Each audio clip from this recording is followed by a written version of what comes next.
बहुत समय पहले की बात है। हिमगिरी पर्वत की गोद में बसा था एक छोटा सा गांव नीलवन। यहाँ के बच्चे बहुत चंचल थे, लेकिन उनमें सबसे ज्यादा जिज्ञासु था अर्जुन, 8 साल का, बड़ी बड़ी आँखों वाला, हमेशा कुछ नया खोजने में लगा रहने वाला बच्चा।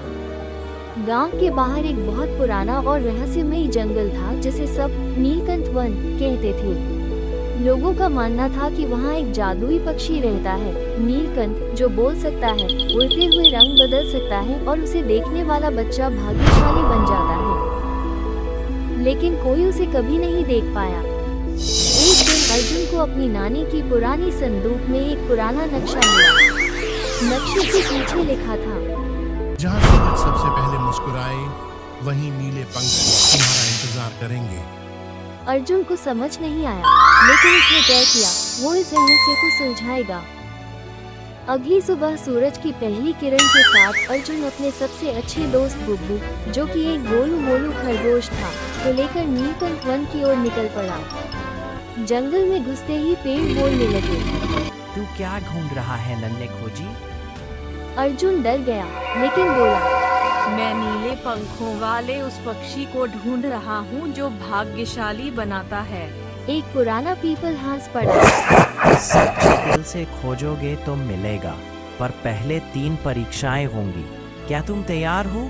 अर्जुन ने कुछ सोचा और बोला, हाँ, मैं तैयार हूँ। पीपल का पेड़ बोला। तुम्हारी पहली परीक्षा शुरू होती है।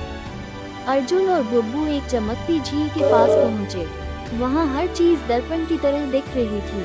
अर्जुन ने एक पुल देखा, लेकिन बुब्बू ने कहा, पुल तो दूसरी ओर है।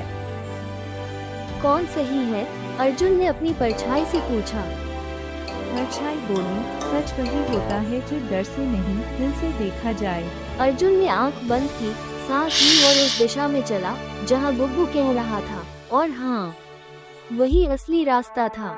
पेड़ बोला, बालक, तुम पहली परीक्षा में पास हो गए। अब तुम्हारी दूसरी परीक्षा शुरू होती है। दूसरी परीक्षा, जो कि हवा का तूफान की थी। आगे एक ऊंचा पहाड़ आया जहां से एक तेज तूफान चल रहा था।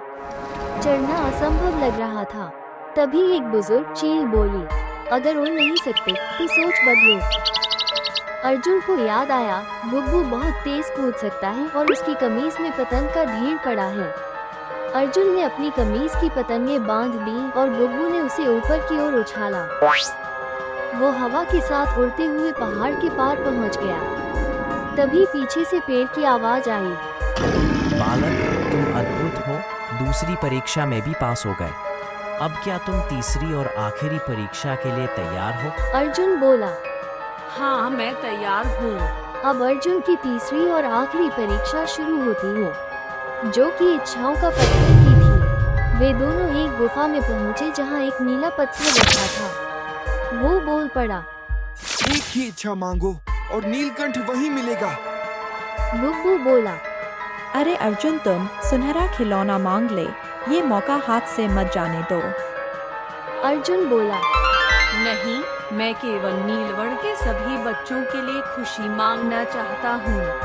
तभी पत्थर चमक उठा और वहाँ एक चमत्कारी पक्षी प्रकट हुआ, बिल्कुल नीला, उसकी आंखों में तारे थे। नीलकंठ बोला, तू सच्चा खोजी है अर्जुन, जिसने खुद के लिए नहीं, सबके लिए मांगा। यही सच्चा जादू है। फिर उसने एक नीला पंख अर्जुन को दिया और कहा, जब भी कोई बच्चा उदास हो, ये पंख छू लेना, मैं आ जाऊंगा। नीलकंठ गायब हो गया। लेकिन गांव लौटने के बाद सब कुछ बदल गया। नीलवन में हंसी गूंजने लगी, पेड़ झूमने लगे और बच्चों को नीले सपने आने लगे। अब अर्जुन हर बच्चे को बताता है, जादू उन तक पहुंचता है जो दूसरों के लिए सोचते हैं। और वो नीला पंख अब भी अर्जुन की किताबों में रखा है, इंतजार करता हुआ अगली सच्ची इच्छा का।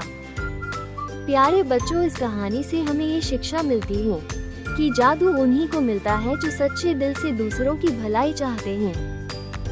अगर आपको हमारी यह कहानी पसंद आई हो तो कृपया इस चैनल को सब्सक्राइब करिए और हाँ, वीडियो को लाइक करिए और ज़्यादा से ज़्यादा शेयर करिए और इंतज़ार करिए हमारी अगली रोचक कहानी का।